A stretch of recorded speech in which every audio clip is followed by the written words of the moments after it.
여러분 반갑습니다. 우리 현대사회법 11주차 시간이 들어왔습니다. 네. 시간이 참 빨리 가죠.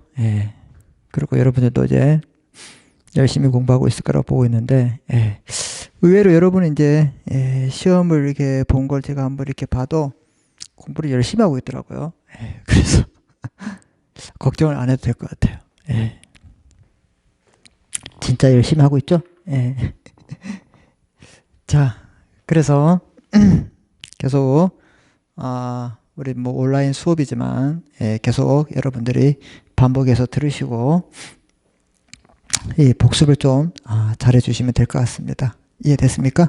네. 자, 오늘은 우리 11주차 수업을 하는데 오늘은 이제 우리 교재 27쪽이 되죠. 형사사건과 이제 법의 2에 대해서 형사사건 및 형사소송 절차가 되겠습니다. 그래서 우리 저번 시간에는 뭘 배웠냐면 이거 배웠죠. 범죄와 형벌을 배웠습니다. 범죄와 이제 형벌에 의해서 이게 형법이다. 그래서 실체법이 된다 이 말이죠. 실체법. 자, 그래서 이제 절차법이 좀 필요합니다. 절차법. 이 절차법이 바로 형사소송법이에요. 형사소송법. 예를 들어서 이제 A가 B를 이제 살해했다. 그 살해해서 이 사람이 바로 살인죄를 쓰고 그런 게 아니라 국가기관에 의해서 이런 거 가능할까요? A가 B를 살해했는데 B의 자식이 얘를 뭐 또 살해하고 또 A가 얘를 살해하고 또 B 다시가 얘를 살해하고 또 A 다시가 얘를 살해하고 이거 뭐 무협소설을 쓰는 거 아니죠? 그러죠? 이렇게 자력구제가 아니라 A가 이렇게 B를 살해했을 때 이분은 일단 의심을 받는 용의자가 됩니다. 그래서 입건이라는 절차에 의해서 이 사람이 이제 수사를 받게 되는 거죠. 자, 그래서 수사 이제 기간이 있습니다. 수사를 어떻게 할 것인가? 우리가 임의 수사가 있고 강제 수사가 있습니다. 이 강제 수사의 대표적인 게 뭐 체포, 구속 같은 게 되겠죠. 뭐 체포, 구속, 압수수색 들어봤죠 이거? 그래서 어디서 하냐면 이제 우리 일반 사법 경찰 관리들이 합니다. 그리고 이제 뭐 경찰서에서 이렇게 조서를 쓰고 하죠. 이렇게 해서 이걸 나중에 이제 검찰청에 가서 검사가 최종으로 수사를 종결합니다. 이렇게 수사가 진행될 때 여기에서 이제 검사가 수사를 종료시킵니다. 검사가. 이런 절차. 이럴 때 A는 용의자이지만 이럴 때 A는 피의자가 됩니다. 누가 된다? 피의자. 이런 개념들을 여러분이 좀 잘 알고 계셔야 돼요. 용어들을. 자, 이렇게 피의자가 되고 이 검사가 이 기소라고 합니다. 기소를 할 것인가 아니면 여기서 불기소를 할 것인가. 불기소란 말은 이제 정식적인 재판으로 가지 않는다. 이제 여기부터는 이제 공판 절차. 공판 절차. 기소가 되면 검사가 원고가 됩니다. 그리고 누가 있어요? 이제 판사, 재판장이 있죠. 그리고 누가 있어요? 여기 피고인이 됩니다. 누가? A가. 여기서 이제 피의자였지만 이제는 기소가 됐다. 소송이 제기됐다. 그래서 피고인이 된다. 피고인이 된다. 자, 그 다음에 누가 있어요? 이 사람의 대변인 변호인이 있죠. 그 다음에 누가 있어요? 여기 뭐 증인이 있을 수 있고 또 이쪽에 방청객이 있을 수 있습니다. 그리고 여기는 이제 서기들이 있죠. 작성을 해야 될 거 아니에요. 이게 이제 공판 절차예요. 이렇게 한번 세팅되기 위해서 상당히 모든 게 집중적으로 공판이 이루어져야 되겠죠. 이렇게 해서 이제 뭐 여기서는 이제 증인을 하지만 여기서는 이제 뭐라 그러냐? 참고인이라 그래요. 이제 수사기관하고 이제 공판, 그럼 여기는 이제 공판 절차, 이건 수사 절차가 됐죠.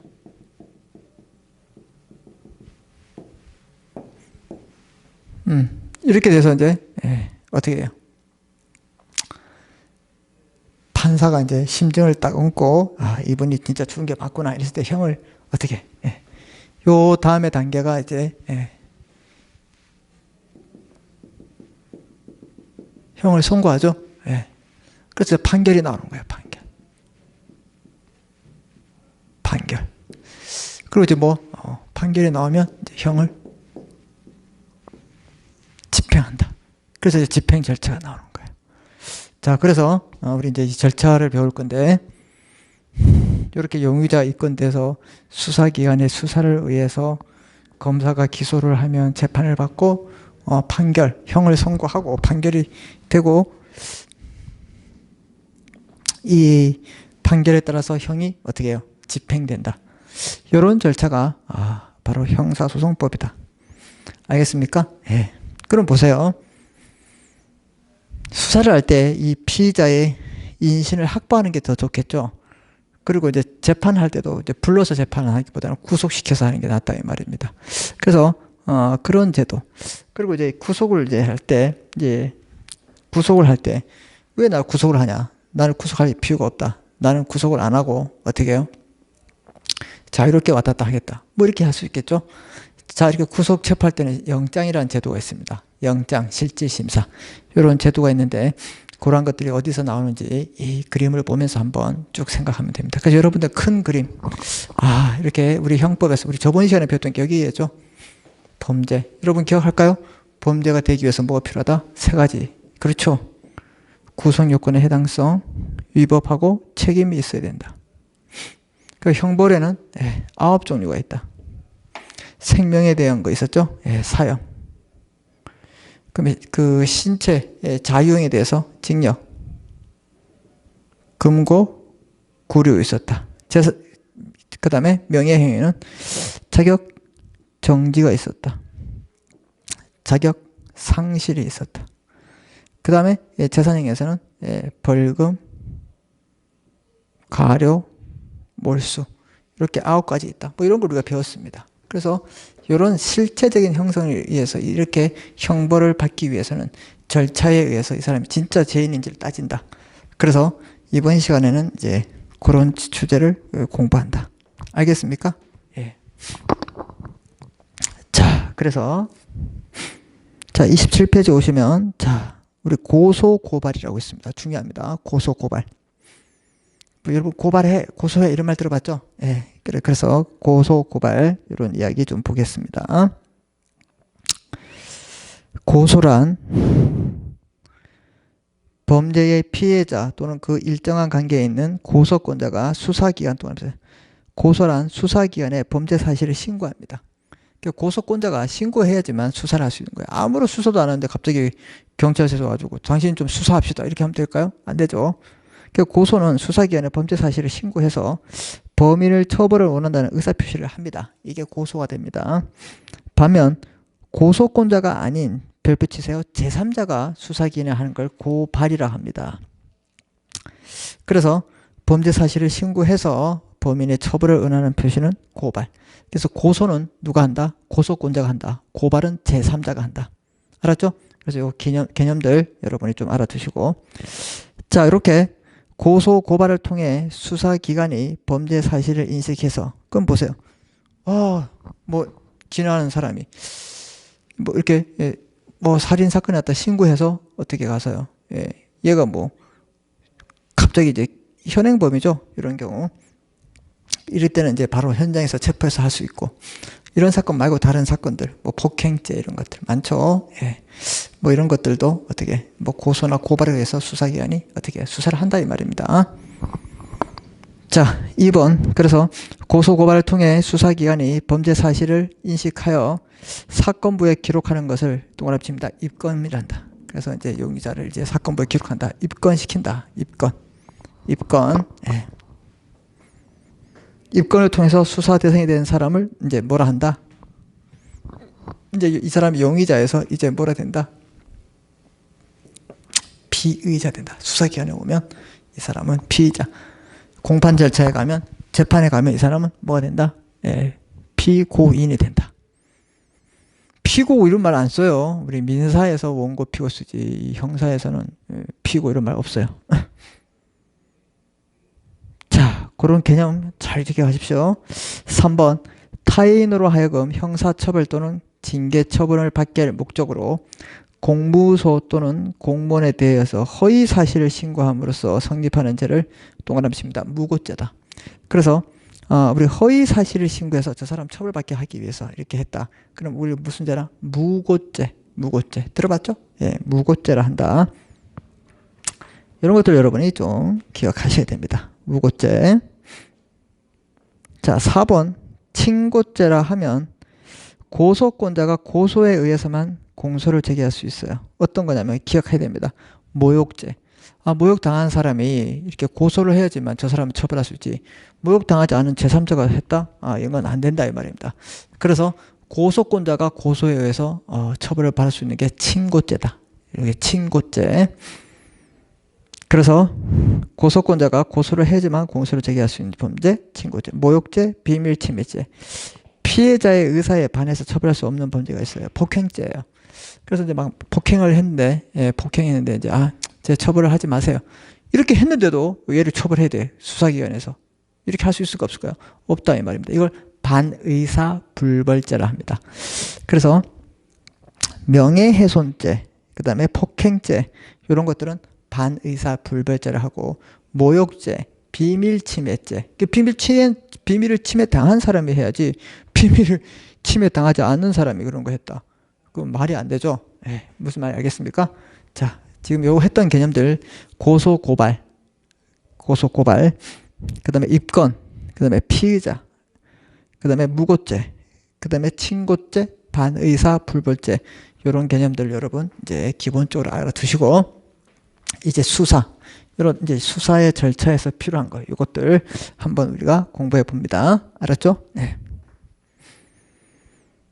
자, 1번 상대방의 동의나 승낙하에 이루어지는 수사를 동그라미 칩니다. 임의 수사예요.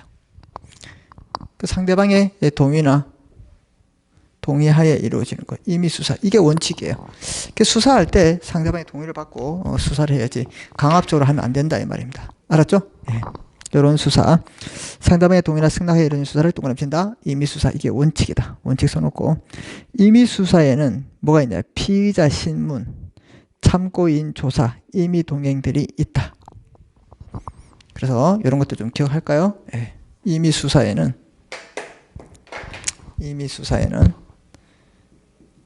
피의자 신문, 참고인 조사. 보세요. 피의자 신문. 얘를 이제 이름 뭐야? A 맞아? 주민번호, 나이. 주민번호 알면 나이를 알죠. 주소, 이런 인적 사항을 되는 조서, 피의자, 신문. 얘가 누군지 알아야 될 거 아니에요. 그죠? 이런 것들. 그럼 얘가 어떻게 A가 대답을 해요, 안 해요? 하죠. 무비권 행사하겠습니다. 이건 뭐 되겠습니까? 무비권. 이런 게 묵비권을 안 하는 게 아니죠. 자기가 불리할 때 묵비권을 행사하는 거죠. 그래서 피의자 신문, 참고인 조사, 임의 동행. 자, 이런 것들은 임의 수사인데, 자, 피의자 신문, 참고인 조사, 임의 동행. 이런 것들은 이제 A의 허락, 승낙해야 한다. 참고인 조사는 얘가 여기에서는 뭐예요? 증인이지만 여기서는 참고인, 그 다음에 임의 동행. 자, 가주실래요? 예, 알겠습니다. 이렇게 강제를 끌고 가는 게 아니다. 요거 좀 기억하시고 여러분이.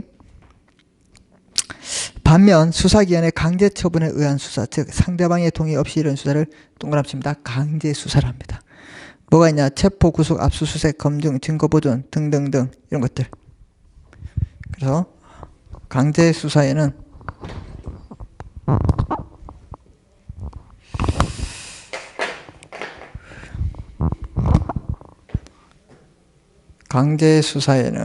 체포, 구속, 압수수색 이게 가장 대표적이기 때문에 이거 기억하시면 되겠습니다. 이해됐죠? 예, 수사에는 임의 수사가 있고 그 다음에 강제 수사가 있다. 원칙은 임의 수사이다. 근데 예외적으로 강제 상대방의 동의가 필요 없는 게 강제 수사다. 그래서 체포, 구속, 압수수색 얘들이 대표적이다. 뭐 증거 보존, 증인 신문 청구, 감저가 아니라 감정 유치, 감정이 필요한 처분 등이 있습니다.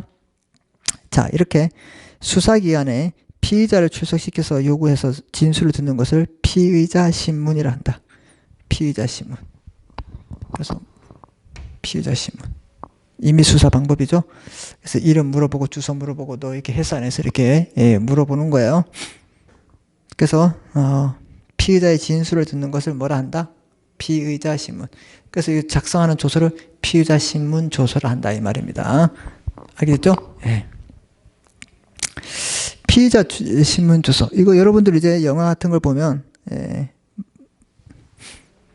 이름 옛날에 아주 옛날 영화는 이제 타이핑 치면서 이름 뭐야 막 이렇게 하고 했어 안 했어 막 이렇게 요즘은 이제 컴퓨터로 다 하죠. 예.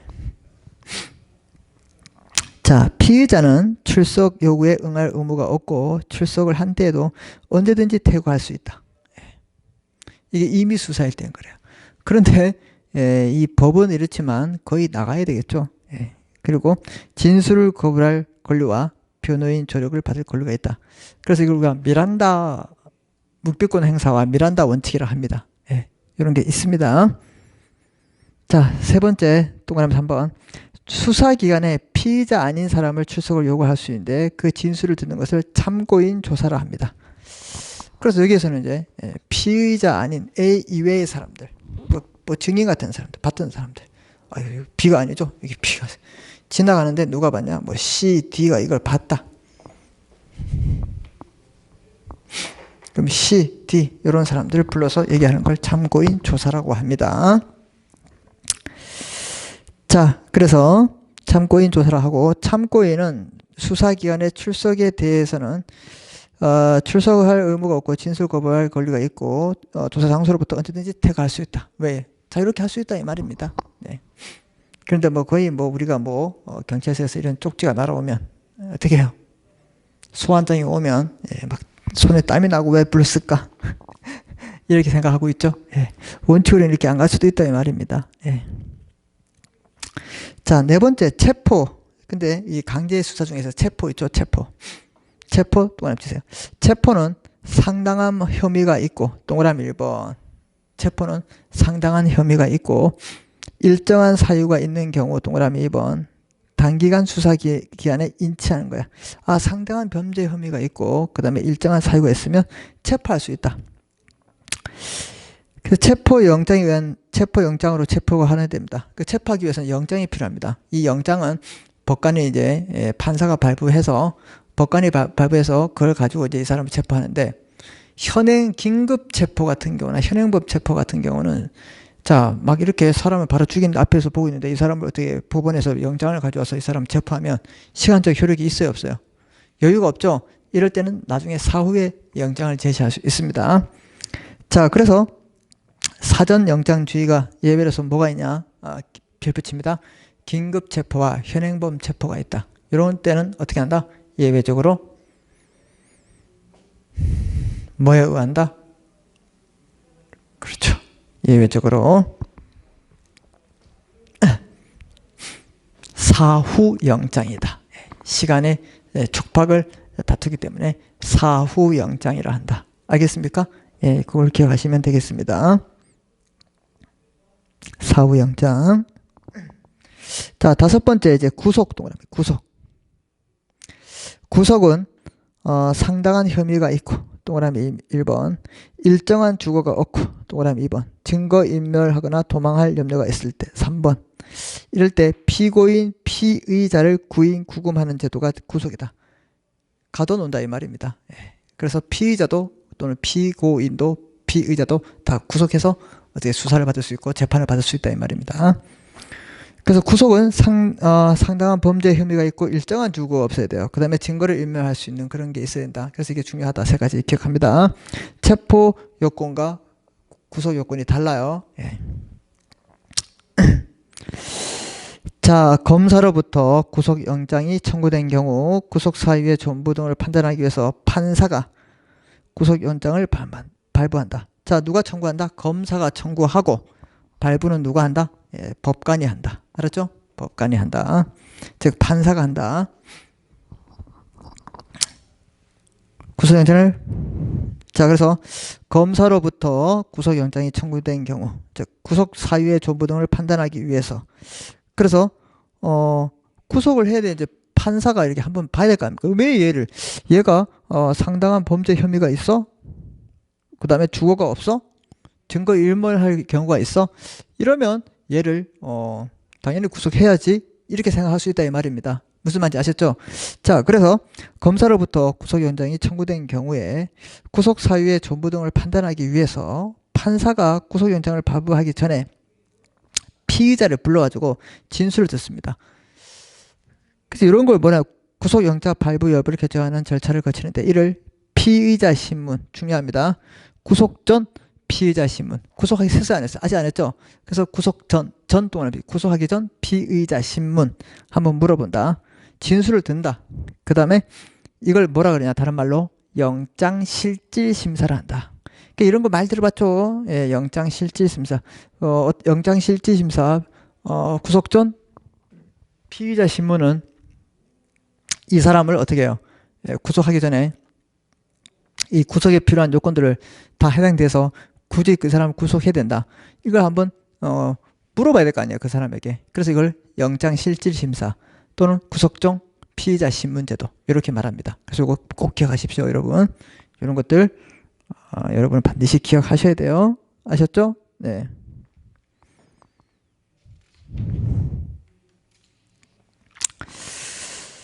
자, 지금 여기를 하고 있는 거예요. 여기를 하고 있는데, 예. 이제 요거 좀 지워볼게요, 여러분. 좀 설명을 좀 드려야 돼가지고.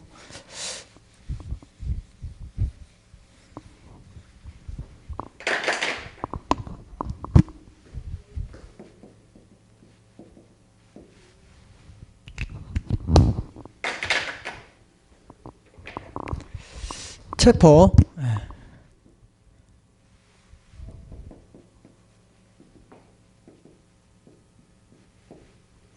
체포도 상당한 혐의가 있어야 된다. 다시 합니다. 너무 중요해서 상당한 범죄 혐의가 있고 일정한 사유. 상당한 범죄 혐의, 그 다음에 일정한 사유가 있을 때 체포할 수 있죠. 그래서 이 체포하기 위해서 사전 영장이 원칙이야. 그런데 예외적으로 사후 영장을 채택한다. 사후 영장. 사후 영장은 어떤 때냐? 두 가지 기억하십시오. 긴급 체포하기 위해서. 그 다음에 현행범 체포. 이 두 가지일 때는 뭐 한다? 사후 영장. 시간이 촉박하기 때문에 사후 영장을 한다. 자, 그 다음 이거 기억하시고, 그 다음 이제 구속은 상당한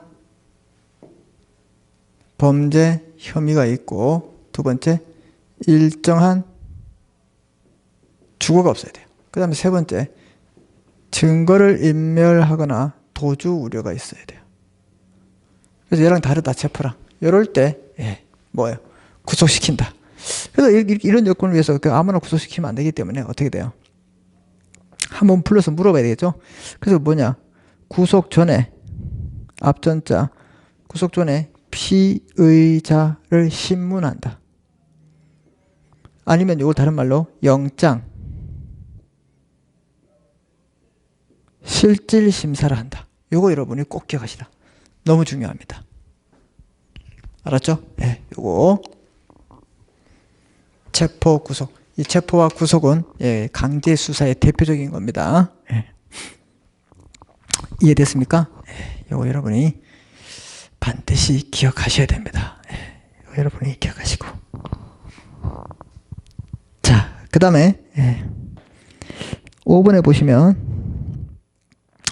체포 또는 구속 적부 심사 제도는 수사기관에 의해서 체포된 구속된 피의자에 대해서 법원이 체포 또는 구속 적법 여부와 그 필요성을 심사해서 피의자를 석방하는 제도를 말하고 있다. 그래서 체포 구속 적부심 제도가 있다. 자, 이거 좀 지우겠습니다. 이제 이 절차.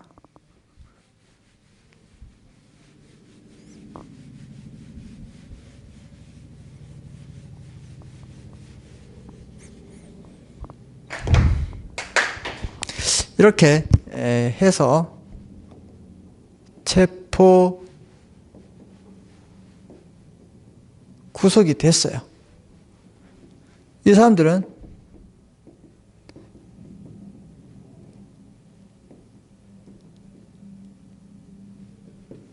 체포와 구속에 대해서 적부심사 제대로 됐는지를 한번 심사대로 할 수 있다. 그래서 체포 구속 적부심사 제도는 수사기관에서 체포 구속된 동그라미 된 피의자에 대해서 법원이 누구? 피의자. 체포 구속 적부심사 제도는 피의자 체포 또는 구속된 체포 또는 구속된 피의자에 대해서 한다. 요것들. 자, 그래서 된 피의자에 대해서 법원이 체포 또는 구속 적부 여부와 그 필요성을 심사해서 피의자를 석방하는 제도다. 이때 법원은 구속된 피의자에 대해서 피의자의 출석을 보증할 만한 보증금 납입 조건으로 결정해서 형태로 피의자를 석방할 수 있다. 그래서 체포 구속 적부심 이거는 피의자를 석방한다. 네, 석방. 이때 보증금을 요구할 수 있다. 요거 여러분이 좀 기억하시면 되겠습니다. 아셨죠? 네. 그 다음 페이지 이제 보석제도 동그라미 있어요. 보석제도. 보석제도는 공소 제기 후 수소법원이 구속된 피고인을 석방을 결정하는 제도다. 그래서 요거와 또 구별되는 게 뭐냐. 자, 이런 공판 절차의 피고인. 재판을 받고 있는데 이 사람이 구속됐다 이 말입니다. 이해됐죠? 예. 요 재판을 받고 있는데 이제 구속됐다.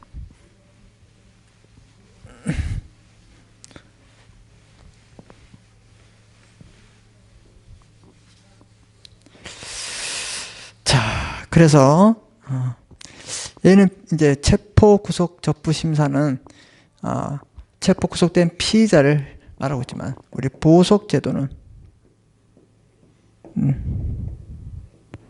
공판 절차에서 재판을 받고 있는 피고인에게 피고인을 석방,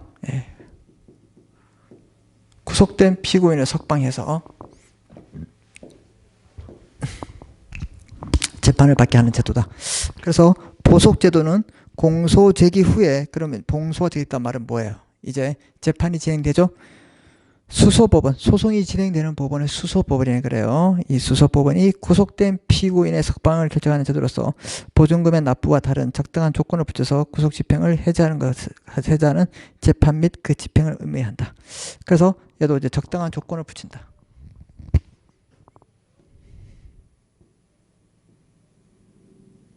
그래서 이제 재판을 받는데 이제 자유롭게 왔다 갔다 한다. 이걸 우리가 보석제도로 한다. 그런데 이 수사기관에서 체포나 구속 안 되고 받을 수 있는 건 체포 구속 적부심사제도. 이렇게 보시면 됩니다. 그 다음에 구속되기 위해서 한번 물어보는 거 심사한다. 진술을 듣는다. 구속 전 피의자 신문. 영장실질 심사는 구속되기 전에 하는 거. 된 사람은 적부심사. 재판받는 사람은 보석제도. 이런 제도를 여러분이 잘 이해하십시오. 이렇게 구분해서. 알았죠? 네, 좋습니다. 자, 그 다음에 기소와 불기소가 있습니다. 기소와 이제 불기소. 검사는 요거 너무 중요해요, 여러분. 요 제도. 구속 전 피의자 신문, 영장심자. 피의자에 대해서 체포 구속 적부심. 그 다음에 피고인에서 보석제도. 요거 어떤 제도의 개념인가 기억하셔야 됩니다. 아셨죠? 네. 그 다음에 이제 수사가 끝났으면 1번 검사는 사건 수사 결과 증거가 충분하고 범죄 혐의가 인정되고 형사처벌의 필요성이 인정된다고 할 때는 법원에 공소를 제기한다. 공소 동그라미 이걸 기소를 한다. 알았죠? 아까 지워졌는데 요거 좀 다시 한번 지워볼게요. 여러분 요거 다시 한번 꼭 보세요. 알았죠? 보셔야 돼요.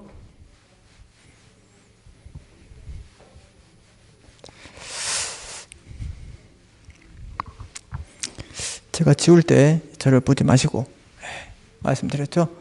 프린트를 보고 계시라고.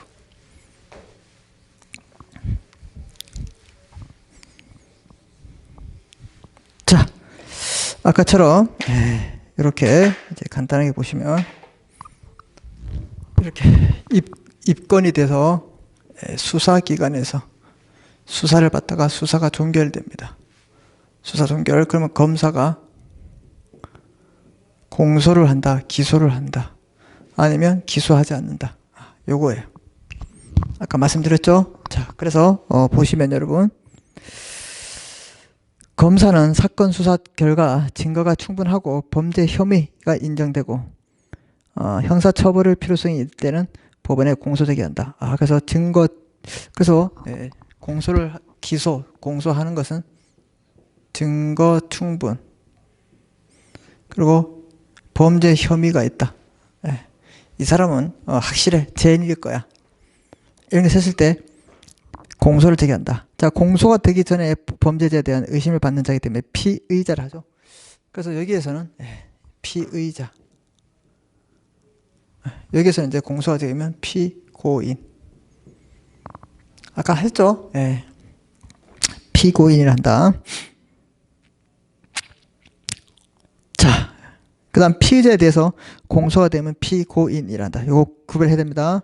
범죄 행위가 종료된 후 공소 제기 없이 일정한 기한이 경과되면 공소권이 소멸되고 형사소추가 불가능한 제도를 공소시효란다. 공소시효.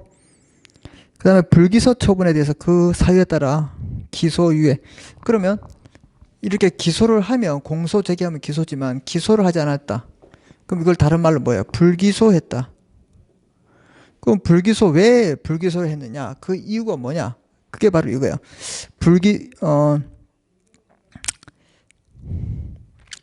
불기소 처분에는 그 사유에 따라서 기소를 유예했다. 기소를 할 필요 아직 안 했다. 기소 유예. 불기소 처분, 요거 중요합니다. 왜 검사가 불기소 처분을 했는지, 기소 유예, 혐의 없음, 죄 안 됨.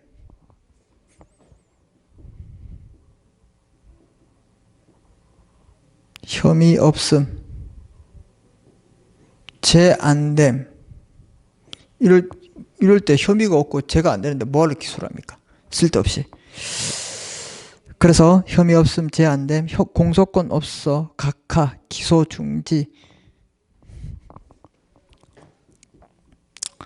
공소권 없음, 각하 등등등. 공소권 없다는 말은 이 피의자가 사망했을 때 이런 사람들, 피의자가 사망하면 그 사람들을 공소 제기해봤자 뭐예요? 아무 효과도 없죠. 그죠? 이럴 때 이런 것 등등이 전부 다 바로 불기소 처분에 해당된다. 알았죠? 이렇게 기억하시면 됩니다. 자, 그 다음에 여러분 이제 형사 절차에 대해서 인권보호가 중요합니다. 그럼 보세요. 이렇게 공소 절차에 의해서 형의 선고가 나오고 판결이 확정되고 이러면 집행되죠. 자, 이런 절차에 대해서 전부 다 우리는 인권을 중요시합니다. 인권을 중요시합니다. 그래서 이 인권은 뭐 피해자를 보호하고 그런 게 아니고 전부 다 피의자, 피고인의 인권을 중요시합니다. 그래서 혹시 사람을 죽이지 않았는데 죽인 것처럼 이 사람이 뭐 의심을 받을 수가 있잖아요. 뭐 이런 경우는 어떻게 할 것인가? 자, 형사 절차에서 반드시 고려돼야 할 인권 보호를 위해서 기본 원리와 제도가 뭐냐면 적법 절차에 의해서 법에 정해진 적법 절차에 의해서 따라야지. 뭐 고문하고 때리고 막 그러면 될까요? 그러면 안 되죠, 여러분. 예, 고문하고 때리면 안 됩니다. 그래서 적법 절차의 원리, 그 다음에 무죄 추정의 원칙 중요하죠. 일단은 무죄로 봐야 됩니다. 이게 무죄가 깨질 수도 있기 때문에 무죄 추정의 원칙이에요. 무죄 추정. 일단 이 사람은 무죄라고 봐주고 그래서 유죄가 될 수 있는 그 증거를 찾아가지고 해야 된다. 이해됐습니까? 예. 그래서 무죄 추정의 원칙이다. 무죄 추정의 원칙. 자, 그 다음에 진술 거부권. 묵비권을 행사할 수 있죠. 그 다음에 변호인의 도움을 받을 권리. 그래서 막 우리 영화를 보더라도 이제 막 체포를 하면서, 그죠? 당신은 변호인을 선임할 수 있고 묵비권을 행사할 수 있습니다. 이렇게 얘기하죠. 이걸 알려줘야 한다. 그 다음에 미란다 원칙이 있습니다. 미란다 원칙이란 말은 미국에 이제 미란다는 이제 흑인 이제 트럭 기사가 있었습니다. 이 사람을 어떻게 이제 수사하거나 이제 체포 구속할 때 막 이런 거 묻지도 않고 그냥 강제적으로 했다. 그래서 나온 게 바로 미란다 원칙이다. 이해됐습니까? 네. 자, 뭐 이렇게 해서 이제 판결이 나오면 이제 뭐 죄가 되든 안 되든 뭐 결론이 나겠죠. 이게 바로 형사 절차가 되겠습니다. 자, 그래서 우리 지금까지 여러분하고 쭉 배워왔던 그 테마들을 한번 정리해 보면 어떤 걸 배웠냐면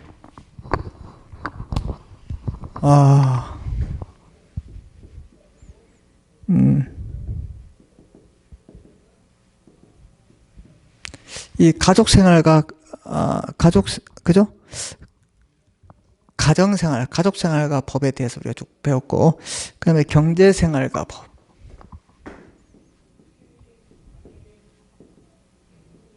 경제생활과 법을 배웠고, 그 다음에 직장생활과 법을 배웠습니다. 그래서 가족생활과 법에서는 뭐 혼인, 이혼, 뭐 자녀, 뭐 상속, 뭐 이런 것도 배웠죠?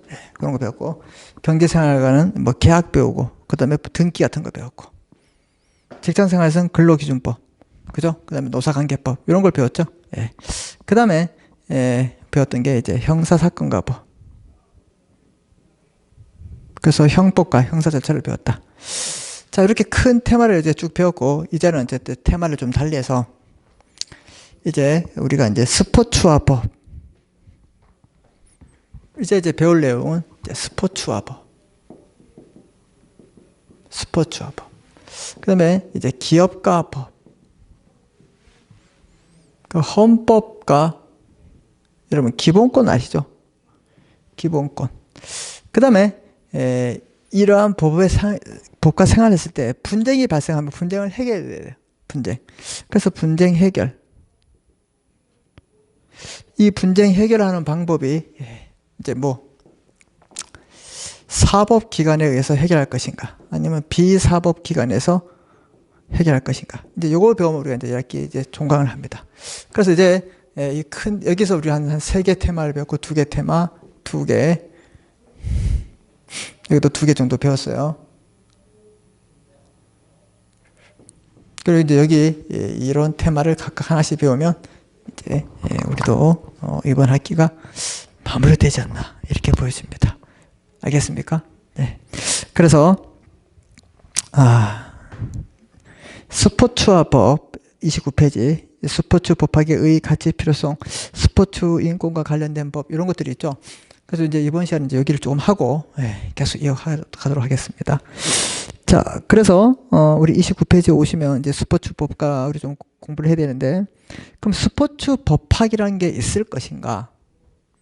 우리가 뭐 헌법, 민법, 상법, 형법, 형사소송법, 뭐 민사소송법, 이런 법들은 있지만 스포츠법 뭐 이런 법이 있을까요? 이렇게 된 법은 없다 이 말입니다. 그렇지만 이 인권과 관련돼 가지고 인권과 관련돼서 그런 법들이 좀 필요하지 않나. 특히 스포츠 운동 선수들에 대해서 그래서 이제 이걸 한번 다룰 필요가 있습니다. 자, 그래서 스포츠 법학의 의의가 있습니다. 1번. 일반적으로 법학은 법률 전반에 관해서 그 기초적인 지식을 습득하는 것을 목적으로 하는 학문입니다. 따라서 스포츠 법학은 밑줄칩니다. 스포츠에 관한 법을 대상하는 학문으로 정리해야 할 수 있다. 그 스포츠에 관해서 이걸 법을 스포츠에 관한 법을 우리 스포츠법이라 한다. 알겠습니까? 단일된 법은 없어요. 스포츠법 이런 법은 없다 이 말입니다. 그렇지만 이제 관련된 법들을 가지고 스포츠법이라고는 할 수 있다. 자, 그렇게 이해를 하시고 2번 헌법, 형법, 민법 같이 독립된 실정법만을 법의 영역으로 인식하는 전통적인 관점에서 실체가 없는 스포츠법은 조제가 아니라 존재하지 않는다. 그래서 얘기를 하는데 우리 이제 배웠던 거 뭡니까? 예. 뭐 여기서 이제 민법을 배웠죠. 민법. 여기도 민법을 배웠고, 여기 노동법을 배웠고, 여기는 형법, 형사소송법. 그래서 여러분들 많은 법을 배웠어요. 민법, 노동법, 형법, 형사소송법. 엄청나게 많은 법을 배웠습니다, 여러분들이. 여러분 어제 법학도입니다. 이제 법학도. 많은 법을 배웠어요. 그래서 또 헌법까지 배우고, 이 기업가 법은 상법이죠. 예, 상법도 배우고. 그래서 우리 이제 현대사회 법에서는 이제 모든 법을 제가 다 이게 여러분에게 맛보게 합니다. 이게 법학이니까. 예. 무슨 말인지 이해되셨어요? 예. 그래서 모든 법학을 이제 맛보게 되는데, 이 스포츠와 법은 실체의 형식이 없다. 예컨대 이런 거죠. 우리 헌법 이런 법은 있어요. 뭐 상법, 민법, 뭐 형법 이런 법들은 있다 이 말입니다.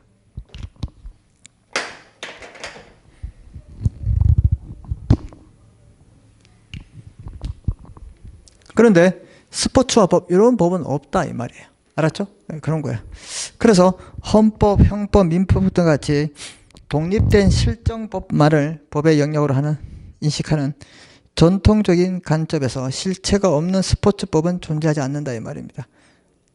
스포츠법 어디 있어? 그 법은 없어요. 근데 이거 관련된 것들을 스포츠법과 연관시킨다 이런 뜻입니다. 그럼 제가 시험 문제 스포츠법도 법학으로서 독립된 법전이 있다. 틀렸습니다. 알았죠? 네. 자, 그런데 현대사회에서 스포츠는 인간이 단순하게 활동하고 즐기는 스포츠가 아니에요. 그러니까 오락 정도가 아니다 이 말입니다. 한 국가의 산업이에요. 그래서 여러분 스포츠 보세요. 뭐 월드컵을 유치한다. 올림픽을 유치한다. 그럼 이거 하나의 뭐 기업이죠. 기업. 그죠?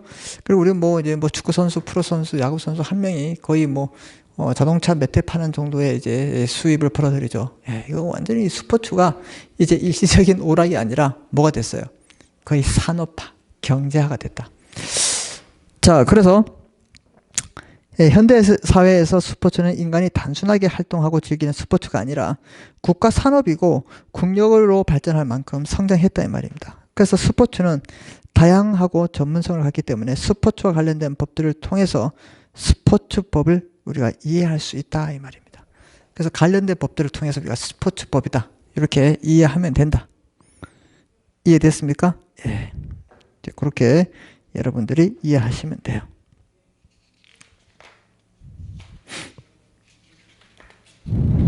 자, 그 다음에 스포츠 법학의 대상 별표 하나 치시고요. 스포츠 실정법이 있어요. 자, 그러면 헌법, 민법, 형법, 국민체육진흥법, 스포츠산업진흥법을 일컬어 스포츠 실정법이다 한다. 그럼 뭔 말이냐? 자, 보세요. 이 헌법에 보면 인권이 되어 있어요. 인권. 즉 기본권을 배우죠. 이런 기본권은 우리 스포츠 선수들, 운동선수들이 여기에 해당될까요? 당연히 헌법이지만 우리도 인권을 누릴 수 있다. 어디에? 헌법이기 때문에. 그럼 얘들도 어떻게 돼요? 스포츠 스포츠와 법으로 볼 수 있느냐? 볼 수 있다 이 말입니다.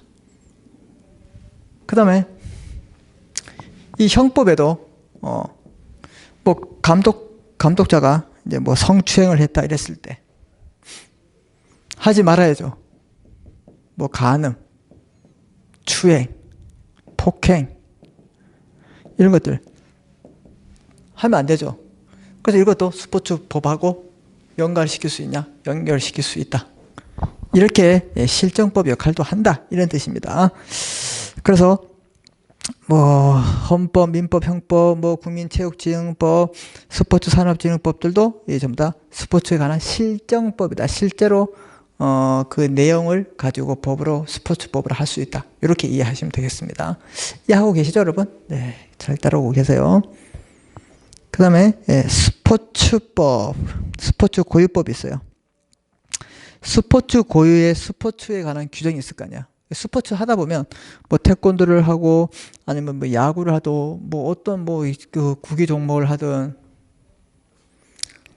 어떤 룰이 있을 거 아닙니까? 그 규정. 얘들도 법이 아니야. 법으로 볼 수 있다 이 말입니다. 알았죠? 자, 그 다음에 스포츠 단체 협약이 있을 거예요. 뭐 이제 프로야구면 프로배구, 뭐 자기네끼리 이제 정한 협약이 있죠. 걔도 이제 룰이 되기 때문에 법이 될 수 있습니다. 스포츠 이념과 정신. 스포츠 이념과 정신은 뭐예요? 공정 페어플레이 하다. 아니면 얍삽하게 태클을 하고 그 사람 넘어뜨리고 다리를 분질러서 우승하라. 이게 지금 말이 됩니까? 지금 이게? 예? 말이 안 되죠. 예. 그래서 스포츠 이념과 정신 등 스포츠를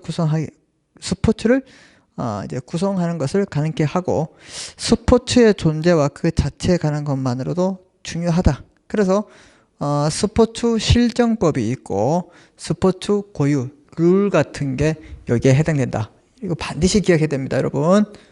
중요해요. 왜 제가 하필 이게 할 것도 많은데 왜 스포츠와 관련된 걸 하겠어요? 왜 다 여러분 때문에 하는다 이 말입니다. 여러분하고 관련되어 있기 때문에. 이해됐습니까? 무슨 말인지? 다 여러분하고 관련되어 있어요. 그래서 하는 거지. 그렇지 않으면 이거 할 필요가 없다 이 말입니다. 이해되셨죠? 네. 자, 그래서 그러한 경우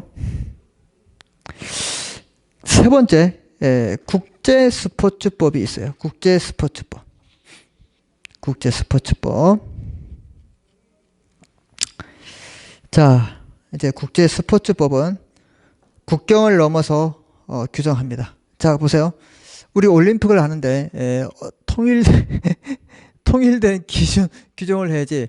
아시아 국가는 이 규정을 사용하고 유럽 국가는 A 규정, 그 다음에 아프리카는 달리기를 너무 잘하니까 C 규정, 아시아는 좀 키가 작기 때문에 뭐 D 규정, 이런 규정을 하면 될까 안 될까? 안 되죠. 동등하게 똑같이 해야 되겠죠. 그래서 국제 스포츠법이 있다 이 말입니다. 근데 뭐예요? 뭐 우리가 국제적인 대회 할 때 동일한 규정을 사용하듯이 걔도 뭐예요? 법이 될 수 있어요. 그래서 국경을 넘어서 규정을 합니다. 그리고 이제 뭐 우리 IOC 같은 거 있죠? 이렇게 했을 때 거기도 법이 있을 거예요. 그 규정이. 그래서 뭐 총장은 어디서 뽑고 임기는 몇 년으로 하고 그런 게 있잖아요. 그렇게 하는 겁니다. 자, 그래서 국경을 넘어서 규정하고 그 다음에 단체, 정신, 이념이 존재하고 이에 따라 발생하는 국제 분쟁들을 해결하기 위해서 중요하다. 이렇게 보시면 되겠습니다. 그래서 이제 국제 스포츠에 대해서는 이제 스포츠 법학의 이제 스포츠 법학의 대상이 될 수 있는 세 가지 실정법도 있고 고유법도 있고 국제 스포츠법도 있다. 이렇게 여러분이 기억하시면 되겠습니다. 오늘은 여기까지 하고요. 우리 다음 시간에는 이제 스포츠 법학의 가치와 필요성, 그 다음에 스포츠에 관한 그 기본권, 그 다음에 스포츠 성폭력 및 그에 대한 형사책임, 이런 것들 다 형법 얘기. 그렇죠? 그 다음에 스포츠 우리 이제 뭐 계약을 하죠. 우리 운동선수들이 이제 계약했을 때. 그 다음에 이제 특히 이제 스포츠와 관련된 인권 있죠. 인권에 대해서 우리 어떤 내용을 우리가 담고 있는가. 그 다음에 전반적인 이야기, 스포츠 기본권, 인권, 그 다음에 성폭력, 그 다음에 상하 관계 있기 때문에 이런 것들, 우리가 이제 이런 것들은 이제 다음 시간부터 우리가 한번 공부해 보도록 하겠습니다. 아셨죠? 네. 그래요. 네. 오늘은 여러분 하고 다음 시간에는 이제 오늘 배웠던 거 좀 복수 좀 하고 그 다음에 이제 스포츠 법학에 대해서 마무리를 좀 짓도록 하겠습니다. 아셨죠? 네. 자, 오늘 여기까지 하고 고생했습니다. 우리 다음 시간에 뵙도록 하겠습니다. 복습 열심히 하십시오. 수고했어요.